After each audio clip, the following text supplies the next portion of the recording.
And I'm thrilled to be joined by Bananarama. How are you? Hello. Well, very thank you. good. Can I thank you for something? What? Yes. Getting me through puberty. Thank you. Really? In what way? Well, you really want me to go into it?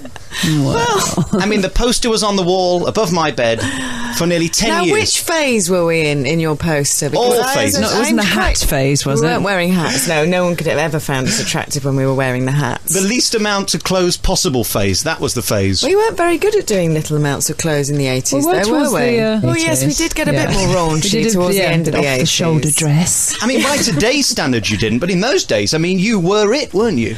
Well, we were fashion icons, surprisingly enough, even though most of it was homemade, or probably because so much of it was homemade. Yes, I think all the girls wanted to look like us, which is quite shocking, really. Did you enjoy it being stars in the 80s? Because, I mean, it was such a complex time, and you never seemed to go in for any of that showbiz stuff like they do today. No, it was very rough and ready back then, and I think every band had an identity, and we were all sort of friends, and if you were abroad, you'd all sort of hang out with each other. It was not manufactured in any way, and it was kind of really rough and ready, and I think it was a great time. Yeah, and I don't think I think everyone was in it for the right reasons as well. Everyone had their own sort of musical identity as well as an image, and I don't think I met anyone along the way who was just doing it to be famous, which is what you get a lot these days, let me tell you. I mean, just can you blurted imagine everything any out. pop act being allowed to go on a TV show or do a photo shoot without a stylist, with clothes they'd run up on the machine the night before? It's just out of the question. It just absolutely couldn't happen. And I do think it's a shame, because I do think it all becomes a bit samey, because you do have the same people choreographing all the bands and styling all the bands, and you do get that sort of all the same. Let's hire a dress for a photo shoot, you know. How showbiz and hedonistic was it? Because I'm a deeply unattractive man, and I've never been in... Oh, don't put yourself down, love. No, carry on. Just a few more if you don't... No, but the reality is I've never been in a band, and therefore the women... I mean, I'm on the radio, nobody gets to see me, nobody comes in. So you're on tour, your two ladies at that point were single. I mean, how showbiz was it? What was the lifestyle like? I was never single, actually, on tour. I had a couple on Wrong. the go. Yeah, exactly. I did. And I don't blame you. I mean, what was it like? I mean, did you literally have tens of thousands of letters? I can't believe you didn't. We had masses of fan letters, yes. sackfuls and sackfuls, but only very strange men that used to sort of turn up and hang around outside our hotels. There's still a few, actually. There's still a few that are Very still odd. to this day writing very strange letters that actually I find quite bothersome at this age. How do you deal with them then? I mean, what's your tactic with fans? Actually, you know, genuine fans who come and stop you and want autographs and have pictures taken, I love. But the weird letters thing is very difficult. I think it's best to ignore most of them, to be honest, because otherwise you build up a sort of what they think is a relationship in their heads, and I think that's even more dangerous. Why did you never cash in on the 80s revival tours and the CDs and the posters and the dolls and all of that stuff? Well, the revival tours we were approached to, on numerous occasions, but we just felt we wanted to do new stuff and still be a band that was, had something to offer rather than just living out sort of on your past. We were just sort of dying to be current again. We didn't really want to just be 80s because we felt we had more to offer, I think. So the money's never been a big issue for you? The money and the fame thing. Money and fame's not our thing. No.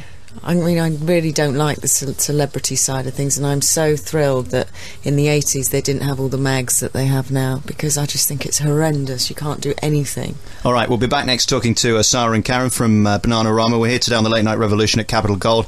What's your favourite song then? What do you enjoy singing the most? I think Venus, because Venus. It's just a funny little dance routine. I'm glad you said that, because when I was younger I was a bit hard of hearing and I didn't think you were singing Venus.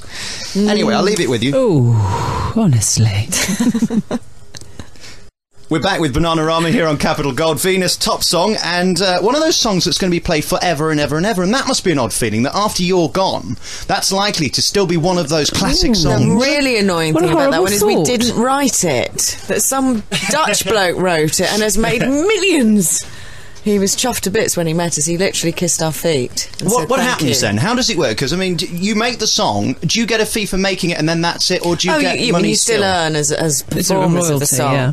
But, obviously not as far as songwriting goes. You said earlier you're not interested in fame and you're not interested in all the nonsense and the money's not that bothersome to you. So what is it? Is it just the songs, singing or touring? What do you do it for? it's a creative thing. I mean, I always wanted to write as a kid, and I trained to be a journalist. I wanted to be a writer, so I guess writing songs is a certain kind of outlet for that. But it's just the most enjoyable thing to do, to write something, you know, at your kitchen table, and then to hear it blasting out of the radio, if you're lucky, which we were. It's so satisfying. It's fantastic, and I don't think you reach a certain age where you think, oh, okay, now I'm this age, so I shouldn't do it anymore. I mean, we just still really enjoy it. We've made a living out of doing something we love and travelling the world with our best mate, so you can't really go wrong. What's the issue about knowing everything about each other? Because I would hate that. I'm a very private person. I don't want anybody to know anything about me. You grew up together, you went to school together, you've toured together. You must know literally every in and out of your lives. Doesn't that bother you? No. That must be a girl thing, because I would hate that for my... Yes, but it's her. You know, I don't want you to know everything about me, but it's great to have someone to share all your intimate knowledge. Easy. Yeah, I was going to say intimate bits and pieces, and then I realised what it would sound like. No, we don't get that intimate. No. And I just... Right, okay. Well, that could be an award-winning, multi-million-pound making DVD, couldn't it? Let's be honest. It could, but it's not going to happen. I'm happy to pay for the website or anything if you're interested. I know several men around the building who would be willing to work on that. But if I was that way inclined, it wouldn't be Sarah anyway. No. It would be just like incestuous, wouldn't it? It would really. Who then? Vanessa Feltz? Oh, there's an idea. Lisa Riley? Who? I've met Lisa Riley a few times. Can I say she's a very lovely girl? She's really good fun. You wouldn't want to smack in the gob off her, though, would you? Let's be honest. No, she wouldn't smack me in the gob. Let's talk about your lives now and being a pop star now. That must be odd, because everybody's about 14. You must be now in your late 20s. Yeah. And see what I did there. And thank you for not even noticing. And basically, I'm curious to know how you feel being back here, being the star again, because you've been out of it for a while, and now you've put yourself back in the forefront. You've got the new album, the new single. How do you feel? I'm kind of glad that we've got all the experience. Obviously, 20 years of doing this, we've got all the experience. We know what the pitfalls are. We know what we will and won't do, and you kind of know what you have to do and what you don't have to do. And when I see the younger bands, and I sort of think, oh, they've got to go through all that crap that we went through. And then, you know, if you come back to have another bite of the cherry, you know, you've got all that experience to lean on, and that's a great feeling. Of course, you're much older and wrinklier. I love talking to the older stars who are the pros, who know what they're doing, because they say the biggest skill in show business is knowing when to say no. Knowing what to turn down, because when you're in the beginning, you just Quality say yes control. to everything. Yeah, we've become much better at saying no. In fact, we're really good at saying no now. Yeah. It's our forte. Well, you slipped up here. You said yes to this, didn't you? That's because we love didn't know you. about it. Oh, you're very kind. We thought we were going to a club. Do you still do that now? I mean, are you into... I know you used to love going out, and we used to see you, and you used to be down the clubs and stuff. I mean, are you still going big up in yourself? We Not are. We as don't go much. to so many clubs. More bars. Yes, but we do still like to pop out with friends for a few bevies. And... We like to dance as well. I think that's a girl thing. I mean, men probably stop going to clubs because a lot of men don't really like dancing, but girls, they always are going to want to do a girls' night out and hit the dance floor. They don't care how old you are. I don't care if I'm the oldest person in the club, I'm still going to hit the dance floor. It doesn't bother me. What do you do to stay looking so fresh? And you've got beautiful skin, both of you. Oh. I mean, Makeup. no, I mean, really, either of you, if you want a portion from an ugly fat man, I mean, honestly, my name's... Unfortunately, we're both attached at the moment. My name's down on the list. But I mean, how do you do it? I mean, is it the stylist? Is it you? What goes on? I think don't know. I think we're young at heart. Yes, we're young at heart. It all comes from within. It does come from It within, does, I but think. I've always been very active and sporty, so you know, I like the gym. What's your regime then? Drop my child at school, then pop to the gym. That's it, really.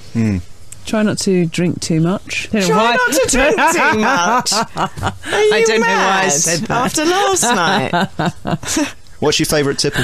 Vodka. Vodka and tonic. Oh, We well, were that's... so sad last It was night a clean when drink. we were a flat in Right. Belgravia, darling. Oh. Apartment, Karen. Oh yes, an apartment. And And they ran out of mixers, so we just put water in our vodka. That's a bit sad, isn't it? Vodka and tap water. I've never tried that. Tap Belgravia. Went Anything down goes. a treat. Presumably it's slimline tonic, is it? Well, it was No. slimline water. Well, dear. Avion comes through the taps in Belgravia, doesn't it? Yeah. Very finally, having a kid, a 13-year-old I think you've got Yes. now. Well, has that changed your perspective on everything? Not only the music, the showbiz, the touring, the CDs, I mean, how has it changed you? Well, it makes you less selfish. I mean, and it's inevitable. Everything is in perspective, and the child is far more important than anything else. And the child comes first, and it's all those cliches. If you but had it's- to give in for your kids, then you would. I mean, I had Tom right in the middle. I had Tom when we were #1 in the States, Yeah. didn't I? It was tricky, but you sort of deal with it. It's not something a bloke could do. How dare you? That very day. Are you bothered and harassed when you go around the world? Do people know who you are? Do you still get trouble? I think people expect me to have dark hair, and my hair's not as dark as it was, and I think I look much more different than Sarah does. I think Sarah's much more Yeah, I recognisable. don't get harassed, but I when kinda we're get together, we recognised. do, don't we? Yeah. Quite a lot when Yeah. we're together. Listen, it's been really lovely talking to you, and I'm glad you. you're nice. 'Cause I don't like doing interviews when I like people, because I think if they're nasty and mean, then I'm going to hate If them you're forever. really let down. We haven't, yeah. got, we haven't got a Awful. nasty bone in our body. I can tell. Would you like one? Oh, you're Yes. saucy, aren't I you? think we'll leave that there. We're not going to beat that. Sarah and Keren from Bananarama, it's been a real pleasure talking to you Thank today. you. That was funny.